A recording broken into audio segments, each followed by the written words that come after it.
Hallo ihr Lieben, hier ist nochmal die Arminius Runde, diesmal mit einem Spezial mit Professor William Toel. Und normalerweise fallen mir die Worte sehr leicht, aber dieses Mal seht ihr mich sprachlos. Gernot geht es genauso. Wir haben eben etwas erlebt, nicht überlebt, aber erlebt und gehört. Das hat uns weggehauen. Und ja, Gernot, sag was dazu. Was haben wir hier eben gerade gehört und erlebt? Ja, ein herzliches Willkommen an alle da draußen. Wir haben jetzt in dem Gespräch mit Professor Toel eine selten bis einmalig Ansprache gehört an das deutsche Volk für uns, für das Aufstehen in diesem Lande. Wir haben eine Aufmunterung für unsere Zukunft, für unsere Stärken gehört, der wir nachkommen sollten. Er hat uns in klaren Worten seine Sichtweise der Situation für unser Land, für dieses Frühjahr auch klargemacht. Und wir hoffen, dass ihr das, was wir hier gerade erlebt haben, nachfühlen könnt und auch verinnerlicht, damit wir unser Land so ausgestalten können, wie wir es jetzt auch immer wieder gesagt haben, gemeinsam die Zukunft aufbauen auf dem Fundament, auf unseren Traditionen, auf unseren Werten, auf dem alten Fundament Deutschlands mit unseren Stärken für dieses Land, für dieses Volk und wünschen euch jetzt bei der Betrachtung dessen, was wir gerade schon erlebt haben, viel Spaß, viel Freude und hoffen, dass die Worte genauso ankommen, wie sie bei uns angekommen sind. Gerne, bevor wir übergeben an das Interview, an den Mitschnitt, ich will aber noch einen Satz von ihm ganz besonders herausheben. Es war dieser Satz, den er dann so gegen Schluss nochmal gesagt hat: Hört auf, zweitklassige Amerikaner zu sein, ihr seid erstklassige Deutsche. Das war der besondere Abschluss einer sehr besonderen Interviews, ist eigentlich falsch, einer Ansprache an dieses Land, einer Ruckrede, wie wir sie vielleicht mal nennen können. Das ist besonders und das sollte sich jeder zu Herzen nehmen.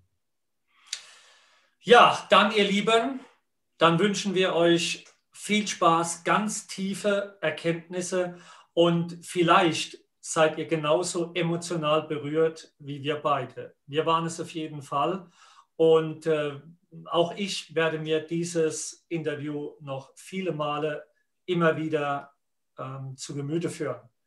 Ja, in diesem Sinne starten wir mit dem Interview.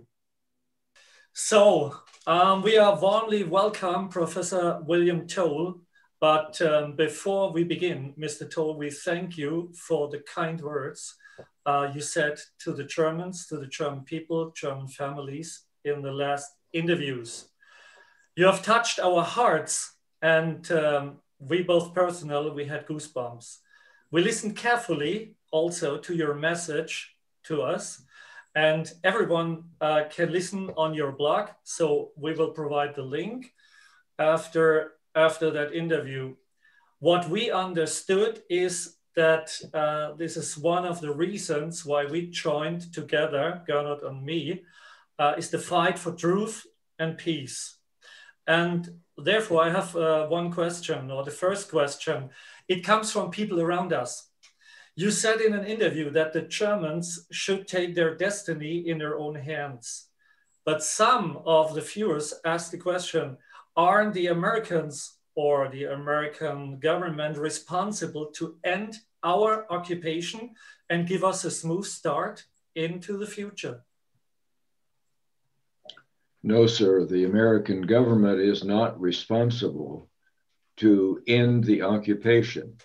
You are an occupied country, and the Americans, and I wear an American flag because I'm an American patriot. I fought for America, but my love is for German families and for Germans. No, the Americans are not responsible to work against their own best interest to give you freedom. You are responsible to take that freedom. It is your nation, your country, your families, and you will have to take courage and take that freedom back. We understand that, definitely. But we are a country, we are occupied, we are divided. We have a terrible history. Most of the history is a lie, we know that. But the people here in Germany, they can't imagine how this will happen. Can you give us the direction? I can only tell you what is powerfully in my heart, and that is history, as you've heard me say before, moves in cycles, 70 to 75 years. So genug ist genug auf Deutschland. Mm-hmm. It is time now for something all new. And so your circumstances, die Umstände, will change somewhat dramatically relative to the last 75 years, dramatically, over the next few months. And by spring, maybe May or June, I don't know an exact time, that there will be a perfect storm that will sweep through Germany. You've heard me say this. You've heard me describe what the elements of that are. But the purpose of that storm is to set you free from the bondage that you talk about right now. Germans are in bondage, but part of that is self-bondage. It is a self-flagellation, and you've actually become somewhat addicted to it. But it leaves you weak, and it leaves you off balance. I like the term schiefgelaufen. You're always slightly off balance. But people outside of Germany benefit greatly from that. They're more than happy to keep you confused and off balance. So it is the circumstances that will change. And out of that, Germans will be forced to change at first. You know they will have to be forced to change at first. And then when they get into freedom, they won't want to give it up again. But they will need new leaders, new people. That's what you said in the last interviews. At the moment, we have an occupation government, something like that. And Gernot and me and other patriots, we are fighting against this corona craziness. My question is, you talked about storm, or you used the term storm. Is this the same storm as, for example, Donald Trump is talking about? The storm is coming about us? Well, I want your viewers, not just the two of you, but I want your viewers to put aside Donald Trump. Donald Trump is a good man, and he has a big heart. He has a much bigger heart than what anyone really knows. He's a good man, but everything has its time. And I'm afraid that Germans are so used to looking to somebody else for the strength. Somebody else will come and save them. Somebody else will come and help them. And many Germans have focused their hopes on Donald Trump. You have to forget about Donald Trump, okay? You are, in the last few days, most Germans are glued to the television and glued to the internet, obsessed with what's happening in America. But, you know, we have made you addicted to America, which keeps you weak, and you need to turn your focus now to Germany. Germany is where your families live. That is where your focus needs to be. I mean, this is the hardest part, to be strong again and to arise. That's what we both see. We are fighting on that front a couple of months together, and it's very hard to bring that into the mind of our German people. So this was the reason why all are very surprised about your words, about your interviews and the content of the interviews, and of course, your last movie. So what was, or what is your motivation for this movie you just said to the public a couple of hours ago on your blog? Yes, that's the one concerning the Streben for Wahrheit, right, und Streben nach Freiheit. Right. Yes, I put that up last night. Any words that I speak are coming directly out of my heart. That's where they're coming from. They're not coming from my head. My head would tell me, be cautious. My head would tell me, you're 75 years old. You need to play golf and enjoy yourself. That's what my head would tell me. But my heart tells me that I must speak. I have no choice but to speak. And the words that are deeply in my heart have to do with freedom for Germany, have to do with bringing truth to Germany and getting Germans back to being who they are when they are natural. If Germans were natural, the last thing they would do is to elect the government you have now. You know that. But you're not alone in this. There are millions of Germans who feel the same way that the two of you, but they're fearful. They're fearful of being labeled as conspiracy theorists or right-wing extremists or neo-Nazis or deniers of corona deniers or Holocaust deniers, whatever. They have a whole group of tricks. There must be a dozen of those tricks. And they use them to silence Germans and keep them in fear. You both know that. You have experienced it. Yeah. I have experienced it. Yeah, okay? That's right. That's right. Okay. So there is an answer to that. The answer at the core, and first it has to come from me. And that is Germans have to learn how to like themselves again, how to love themselves again as Germans and other Germans, because no unity is possible if you don't like the people around you and yourself. And today you don't. You have lived under a whole regime of being told, sir, when you're through with your questions, I wrote something in my own hand last night. And I would like to try to read it to you in your language, which is the language I love. Okay. Mm-hmm. And I'm going to make mistakes. So no please, problem. Try not to laugh, and I hope your viewers won't laugh. No. Nobody will laugh. Nobody will laugh. But when you're through with your questions, I would like to read you 3 minutes of what I wrote with my own hand last night, when you're through. Okay? Yeah, of course. So, Gernot, do you have any questions?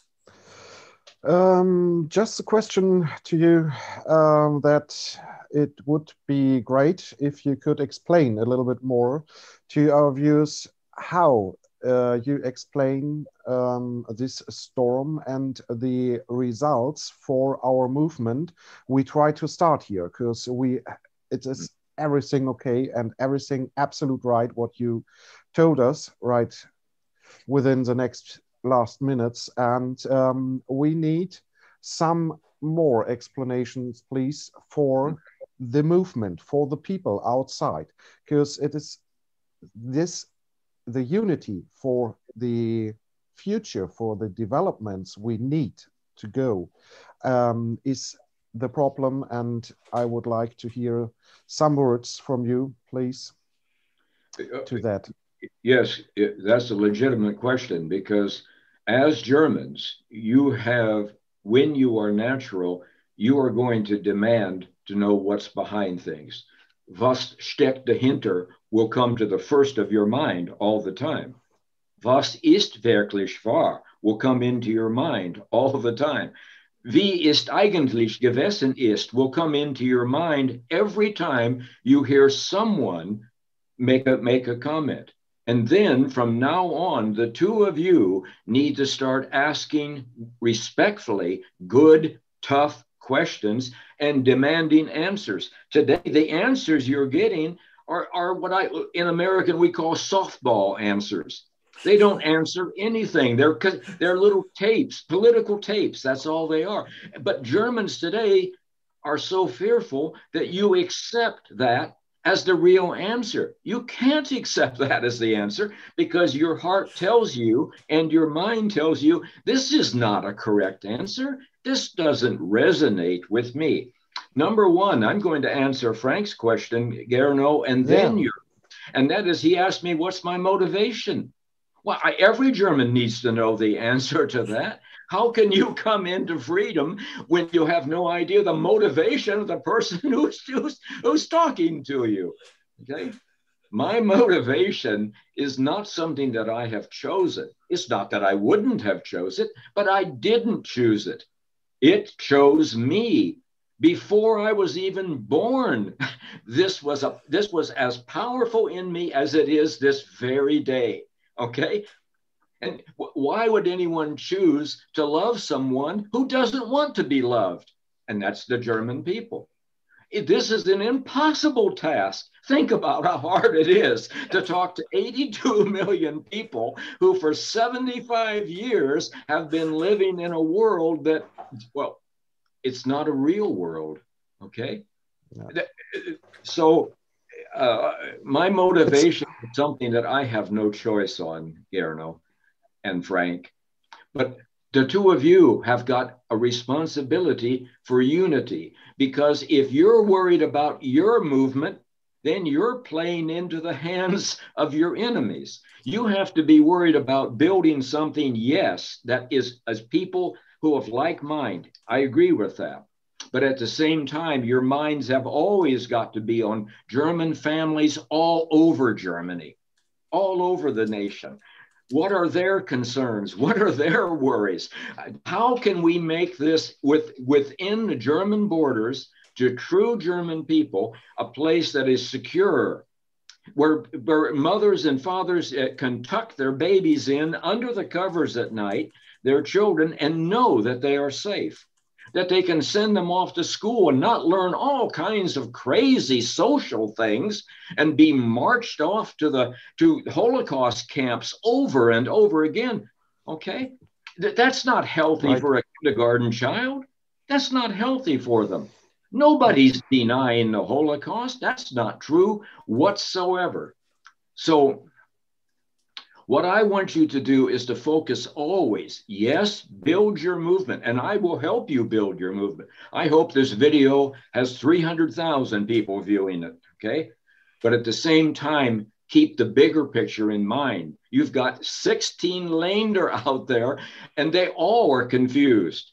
Every family goes to bed now, and they watch what's on TV, and it makes them more fearful, more confused, okay? Yep. You have to be there, not me. I'm 75. I will be long in the grave when you two are building a new Germany. I'm only a voice for today, and that's all. Though now you know my motivation. If I could choose something else, everyone who knows me would say, choose something else. This is a lost cause, but it's not a lost cause.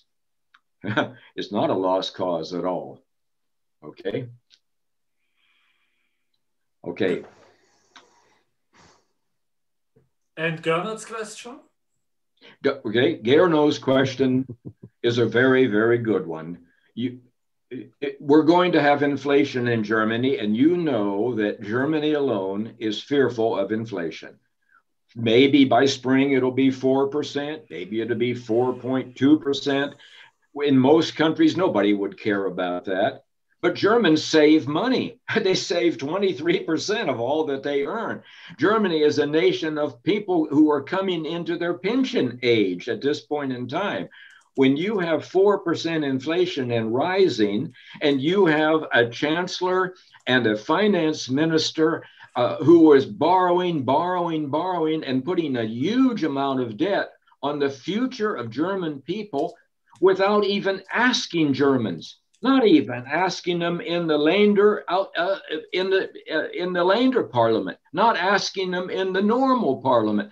Germans have no input into this borrowing that is going on. And it's not the borrowing you see in the newspaper that Schultz tells you about. It's contingent liabilities. It's promises that are made part of treaties. It's all kinds of spending of German income now and in the future that is a massive burden upon you. Inflation must come out of this. And when it's at 4%, it will be rising, and Germans will now have a new fear on top of the COVID fear, which won't go away. And you know it won't go away because it's part of a bigger political issue. All right. So, and then you've also got immigration that now nobody knows about. Oh, well, the United Nations. Oh, there's been a fire in the camp. Oh, there is cold weather over here. And so immigration is continuing to come in without German families being aware of it. That becomes a growing population. It's not that immigrants are bad. You know that. And at 70 years old, I walked for 29 straight full days from early morning until late at night with the immigrants in 2015 and 2016. 90% of these people look to me to be people who are fine. They were escaping from something. But 10% of these people would worry sheep, okay? 10% of these people were troublesome. Somebody wanted to get rid of them and put them in the immigrant flow. Well, guess where they are today, Gerno? They're in Germany, okay? Yeah, of course. And these are problems we couldn't talk about since 2 years, 3 years. It's a no-go to talk about that. And actually, right now, it's impossible to speak about these terms. And many thanks for your supporting words of that, what we told and wrote over the last months here in Germany with it, what you explained now. Many thanks. I walked with them. Gerno, I walked with them. How many government officials were walking with me in those days?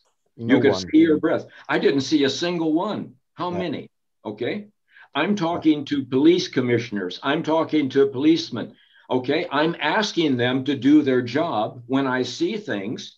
During that, in October and November of 2015, they said, Professor, we can't do our job. We are told to stand down. I talked to a police commissioner in the East who told me he would be fired if forms were filled out showing immigrants were committing crimes. He said he would be fired if they filled out forms showing that immigrants. And I said, then who are you going to put on the forms? He was a commissioner of police, okay? He said, we are told to put only Caucasian and right wing. I said, oh my goodness. How do the German people know? How do they have balance? How do they have truth when you're going to be fired if you don't lie to them? I was there. I didn't see Merkel. I didn't see anyone from the government out there. They had no idea what they were talking about, Gerno. All right. That's it. Yeah, I would say very heavy words, especially for us here in Germany. But Gernot and me, we feel that the wind of change has now arrived here. And Gernot, do you have another question? After these words, no, really not. Many thanks, sir. And yeah, it is a pleasure for us that you speak so direct to our viewers, and we will now hear your words. Maybe you prepared for us. In my little video that you referred to, I said it was an honor if even one German listens to me. Right. So it may be a pleasure for you, but it's an honor for me. Okay. So now,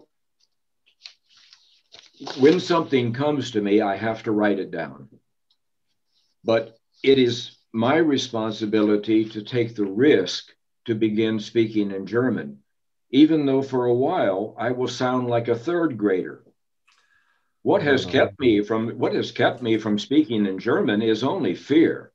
Okay. I have made an entire living off of looking good by being a professor and speaking English in a way that people say, oh, he must be a professor. He must be from Oxford. Okay, but that's ego, and you know that's ego. And what has kept me from speaking German is every time I go to Berlin, the moment people see the flag, they say, we want to speak English. Please speak English to us. Well, I do it out of fear because I don't want to look like a third grader. So now, if you give me permission, I will look like a third grader. Of course, we appreciate that. Okay.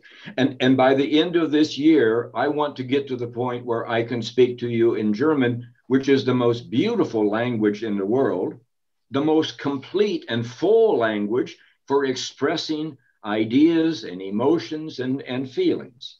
So here we go. All right. And I think the reason that I wrote this is because my wife found that picture of me at the Arminius memorial, and it brought back feelings. And so that's what I'm reading to you. All right.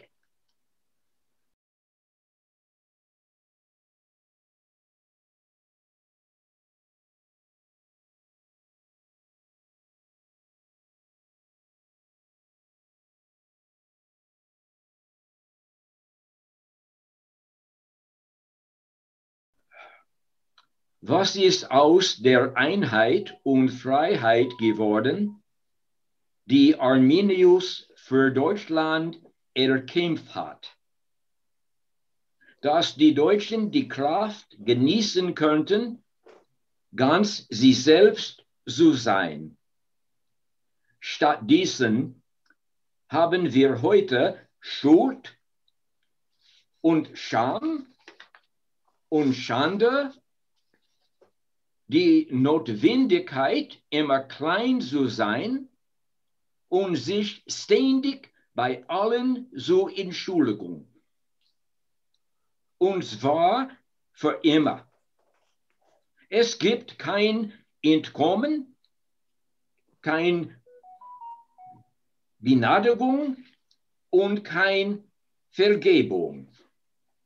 Das bildet eine Matrix der Verwirrung. Die Deutsche kann nicht raus und die Sonne kann nicht rein. Dir würde gesagt, du hast dir das selbst angetan.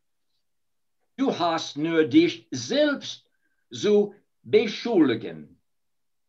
Du allein bist schuldig. Du hast es verdient. In der Tat hattest du die Strafe verdient. Dies würde dich ständig wiederholt und du wiederholst es immer wieder, als ob es die volle Wahrheit wäre, aber das ist nicht. Wird die Geschichte in 50 Jahren dies nicht als extrem einseitig beurteilen. Es ist eine Sache, ständig von außen beschuldigt zu werden. Natürlich. Aber auch von ihnen beschuldigt zu werden, von denen, die dir nicht vertrauen oder dich sogar merken. Das ist falsch. Ich werde dich führen als einer, der dich liebt, so wie du bist, wo du bist. Ich werde jede sinnvolle Frage, die ich beantworten kann, objektiv und prompt beantworten. Und ich werde mit jedem Zusammenarbeiten, dem das Wohl der deutschen Familien am Herzen liegt. Ich habe die Einladung zu diesem Interview angenommen, weil ich in der Arminius Gedenkstätte bewegt war. Ein Teil von mir war dort.